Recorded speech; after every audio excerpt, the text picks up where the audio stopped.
MEC Kapisa, ngiyathokoza kakhulu kulomcimbi namhlanje ngosuku olukhulu kangaka sizwe sikaMageba. Bengifisa ukuba ngibonge futhi ngibingelele bonke abakhona abazihambeli zethu ngokukhulu ukuzithoba nokuhlonipha nina besilo. Ngiyathokoza Ndunankulu kaZulu Premier, ngiyathokoza kakhulu ukuba khona kwakho. Ndunankulu wesizwe sikaZulu, Nkosi yesizwe, ngiyathokoza kakhulu nawe ukuba khona kwakho. Indlunkulu yonke kaZulu, nina besilo, indlunkulu yonke, uNdlunkulu uGwabini okhona phakathi kwethu, uNdlunkulu wakwaLinduzulu naye mkaNkosi okhona phakathi kwethu, uNdlunkulu Mafu, uNdlunkulu waSondini. Ngiyathokoza mkaNkosi bomama bami nani ukuba nibekhona kulomsebenzi owaqalwa umyeni wenu eminyakeni engama-40 eseyedlule. Nina besilo, ngiphakamise okukhulu ukubonga khona phakathi endlunkulu abantwana abangobaba bami abahlezi beyisaluleko nokuqina nokucabanga nendlela eyaphambili kwami ukuba kuholeke isizwe esikhulu nesibanzi kangaka. Nina besilo, ngithokoze kakhulu kubo bonke ombasada, ngingasho ngesizulu ngithi amanxusa, amazwe akhona ngamazwe ahlukene aphuma ezizweni ezahlukene.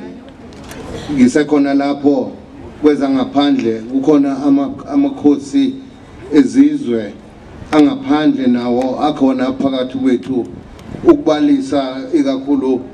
Niyazi ukuthi ubuhlobo obukhona phakathi kwalapha ekhaya isizwe sikaMageba nesizwe senkosi uMswati wesithathu nabo bakhona phakathi kwethu.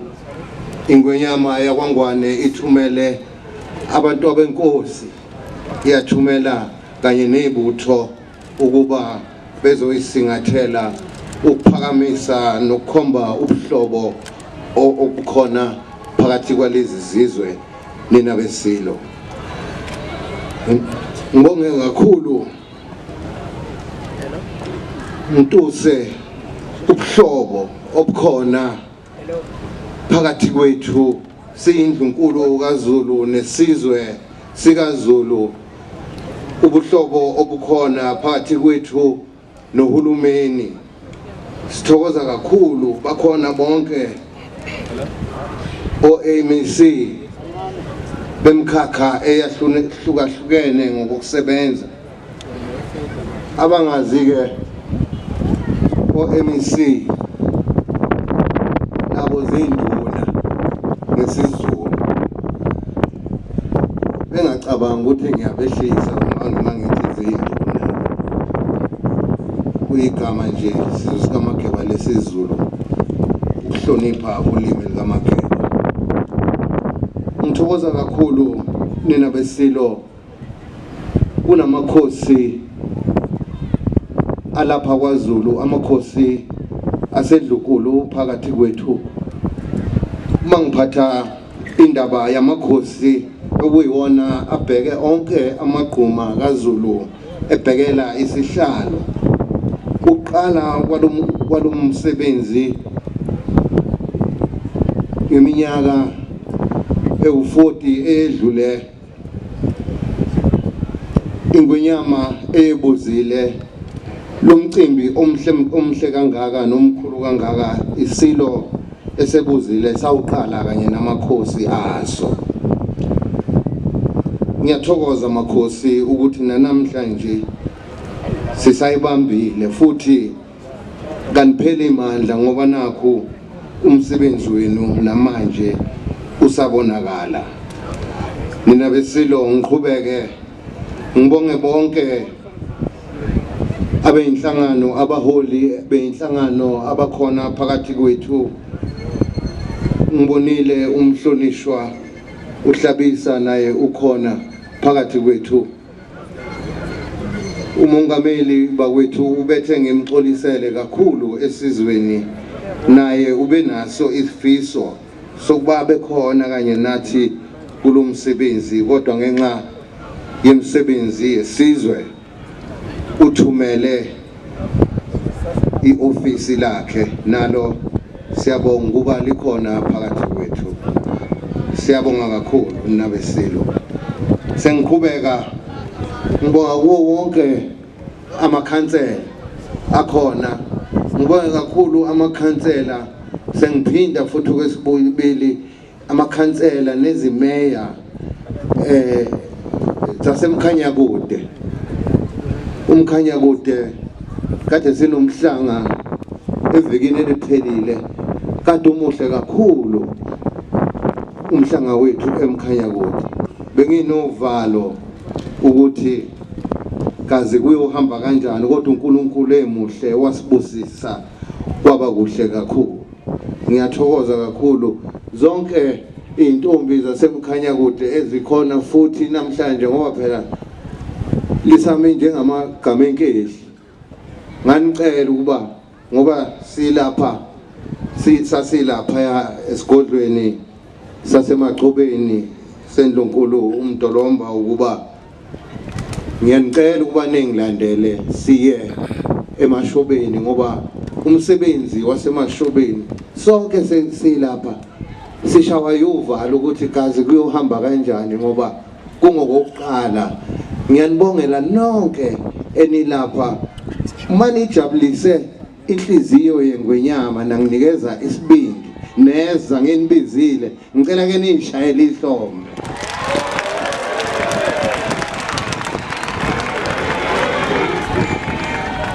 Amakhosi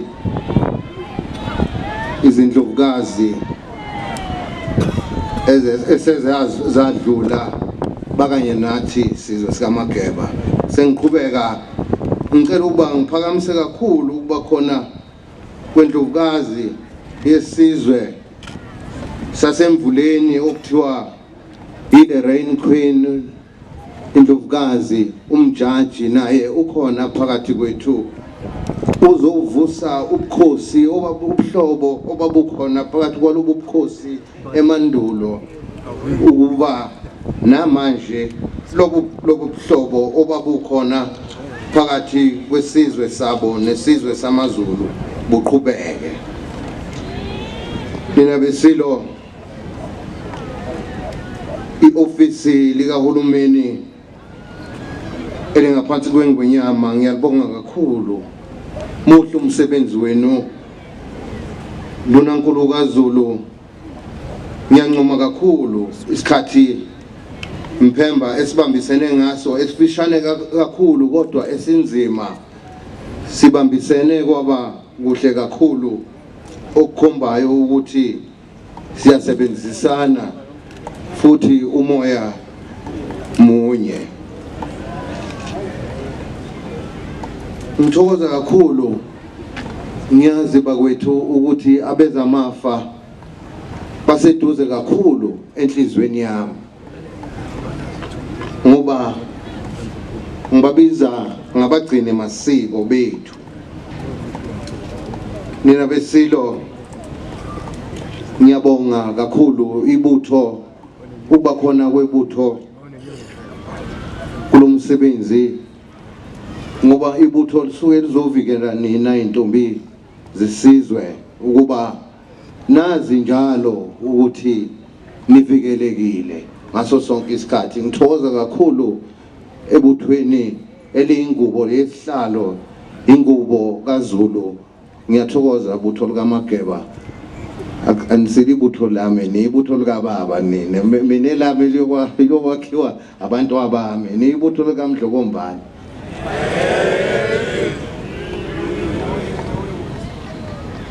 mina besilo ngithokoza kakhulu bona umehlo kumsebenzi wenu ngiyawuncoma kakhulu ukuholela kuze kufike usuku lwanamhlanje ngicela bakwethu benishayele bonke nomehlo izandla bayinikele labo mama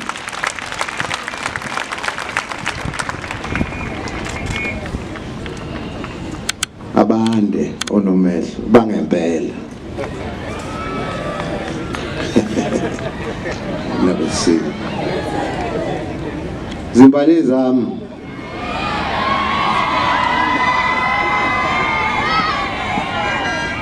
mina besilo sengivala ngenxa yesikhathi nokushisa kwelanga ngoba sizobuka nina ndlala namhlanje singani namhlanje ngihlezi ngikhuluma ngiphefumula zonke indawo namhlanje akusilo usuku lokuba ngingenze lokho iParliament lesifunda nampo uminister bami lapha emva kwami livulwa yimini ukuthi nansi inkundla yokukhuluma akusiyona ke le siyakhumbuzana nabesilo ngisacela ngenibone uthando enginalo esizweni ne-commitment enginayo nenhlonipho enginayo nokuba ngamazwi nje amafushane ngicela ukuba Zulu nginazise ukuthi ngiyawazi umsebenzi wami ngoba ngimla